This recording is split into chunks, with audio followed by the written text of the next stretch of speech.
And what we're saying is the Conservatives are the largest party. Note, they don't have an overall majority at this stage. 314 for the Conservatives. That's down 17. 266 for Labour. That's up 34. The SNP, the Scottish National Party, 34, down 22. Treat that figure with a bit of caution for technical reasons about the exit poll, which I don't need to explain right now. The Liberal Democrats on 14, up 6. And the smaller parties, Plaid Cymru stays on 3, the Greens on 1, none for UKIP, and the others 18. Well, the Prime Minister called this election because she wanted, as she put it, certainty and stability. And this doesn't seem, at this stage, to look like certainty and stability. It could still be that the Conservatives, at the end of the day, have an overall majority. They need another 12 seats to get that overall majority. It's 10 o'clock and we can give you the result of the Joint Broadcasters exit poll, and it predicts only that the Conservatives are the largest party. This is a simply stunning result, so let's just leave it up for a moment to take it in. The Conservatives on 314, that leaves them, if it is correct, considerably short of a majority. Whatever happens, Theresa May's authority, if this poll is correct, looks to be shredded. It is not in the least bit clear at this point of the night as to whether she's going to go on being Prime Minister and will be returned to Downing Street. 326 is what you need for a majority. She looks to be well short of that. As Colin said, there is a margin of error of plus or minus 20 seats in this exit poll. If she goes up, she can just about get over the line, but if she goes down, we may very well be looking at Jeremy Corbyn as the next Prime Minister in Downing Street. Indeed, we may very well be looking at that anyway. In summary, the Tories, it looks, according to this exit poll, it is only a poll, an indication, not a result, but it looks as if the Tories have had a terrible night, possibly shredding Mrs May's reputation, really, and authority, certainly, permanently. The Labour Party has had a pretty good night. The Liberal Democrats ticked up a bit, moved up to 14 seats, not a huge change, and worth also mentioning, the SNP, who had that incredible night in 2015, up to 56 seats, look to have had a pretty poor time. It is 10 o'clock. Votes 2017 is over, and here are the numbers. We are saying the Conservatives are on 314. That is down from the 331 David Cameron had at the last election in 2015. Labour is up 266 from 232. The Liberal Democrats, a good night for them. They are up from 8 to 14. The SNP are down 34 seats for them compared to 56 in 2015. Now, if the exit poll is correct, what we're saying is that the Conservatives are the largest party, but remember, it's 326 for an overall majority. So that means the Conservatives could be in hung Parliament territory. The Conservatives have 17 fewer seats than 2015. And if that's right, they'll be 12 short of majority. Our exit polls surveyed 30,450 people across 144 locations. McDonnell, who's Shadow Chancellor for Labour, and Michael Fallon, the Defence Secretary. Mr Fallon, if this is right, it was a terrible error to call this election in the first place, wasn't it? Well, let's see some actual results to see if this is borne out. This is a projection. I think you made that clear. It's not a result. These exit polls have been wrong in the past. I think in 2015 they underestimated our vote. I think in a couple of elections before that they overestimated our vote. So I think we do need to see some actual results before we can interpret this one way or the other. Well, put it like this. If this were to be close to the result, in other words, that you maybe just had a majority, you certainly wouldn't have what you were all looking for, which was a big, safe majority in the House of Commons. People were talking about majority of 30 or 40 or 50 only a few weeks ago. Well, we didn't. I never believed the original poll showing us 20 points ahead. In an election, you get a tightening between the major parties. That was clearly happening this time. But as I said, I think it's very early to start on the basis, of what is a projection before we've had a single actual result.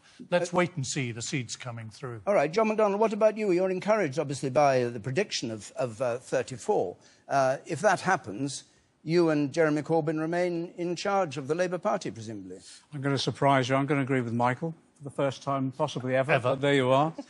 We have to have some scepticism about all polls at the moment. All right. We've got it wrong in the past in terms of polling. So I would agree. Let's see some results before we come to some. OK, so what do you have to say about the election campaign from your point of view? We tried to have an extremely positive campaign. We modelled it around Jeremy's character. If you remember when he stood for the leadership, his slogan at the time was honest politics, straight talking. That's what we've tried to do, a positive campaign throughout. And if it is reflected in this sort of levels of support, I think it does change the nature of political discourse to a large extent in our country now. Because I think people have got fed up of the Yahoo politics and some of the nasty tactics that have gone on in recent years. And I think a positive campaign, if it comes out like this, I think it will improve politics in this country overall. What did you think about their campaign? I thought it was pretty nasty. I thought it was very nasty. I thought at times it dragged us into the gutter, and I didn't like that. But let's put that to one side. If the result is anywhere near like this, it means positive politics has actually succeeded. Nasty campaign? No, I don't agree with that. Our campaign focus was on leadership. Do you know what you're thinking of? I don't know what you're thinking of. No, I don't know what ask him. What were you thinking of? Our campaign focus was on strong leadership. It was on getting the Brexit negotiations right. It was on setting out some of the big social and economic challenges that face this country, which, frankly, leaving aside any of the personal stuff, Labour ducked. They pretended there was some magic money tree, and they never really answered Michael, how they were going to spend billions on this. Right, well, let's not refight the campaign. Okay, You've got Brexit talks starting in 11 days' time from now, really serious talks about the future of this country. Absolutely. That was hardly discussed in the campaign. There wasn't a stall laid out on Brexit, and now, if this is right, Theresa May hasn't got the sort of massive support from the country that she was hoping to get to allow her to do whatever it is she wanted to do, which she never told us. No, we did bring the campaign back to Brexit, and we never said what kind of Brexit you were going to have. Oh, we did. We set out the 12 negotiating objectives. We set out that we want a deep and special partnership with Europe based on economic cooperation, being careful about the trade we already do with Europe while looking for new markets. We never really, Michael, we never really got into the... Honestly, also on security cooperation. Let's be honest about this. Share intelligence. We never really got into the debate on Brexit that we should have had. But also, what... Is that your fault as much as I think just generally we didn't. Did you have a policy on it? Well, yes, we did, and I think we wanted could have... another referendum? Well, no, not at all. You know that. See, that's the sort of politics that people are rejecting. You've got to be straightforward and honest with people now, and you should not parody other parties' political positions. People are rejecting that now.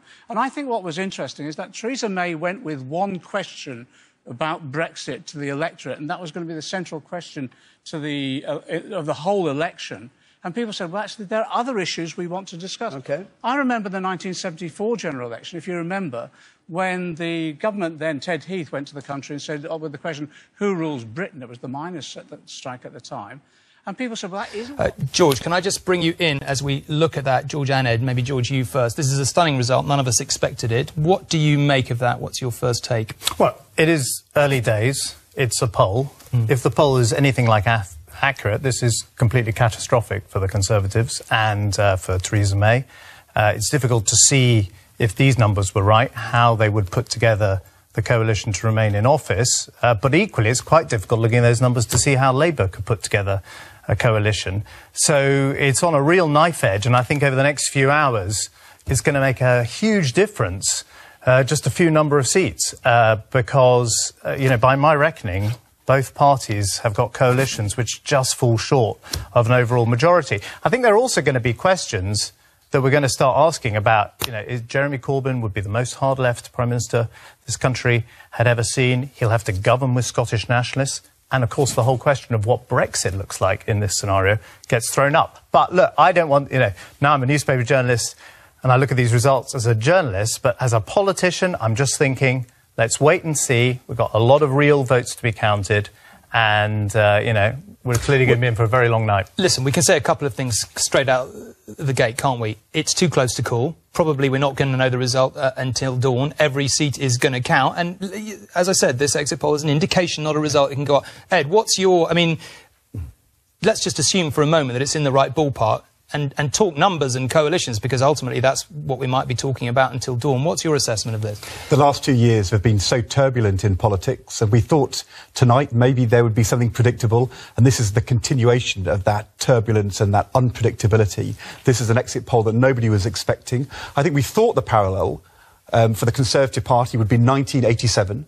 A bad campaign, but still a majority. People wondered whether it might be 1983 for Labour. In fact, this looks like 1974. A Conservative Prime Minister who didn't need to call an election, who said who governs the country, who had a bad campaign and has been given, if this is right, a real kicking by the British people. In 1974, the Conservatives tried to form a government and failed. Labour then had a very unstable government. There was a second election in a few months' time. And now the question is about what does Brexit mean? Where do we go from here? If this is right, this is the beginning of a very turbulent period in British politics.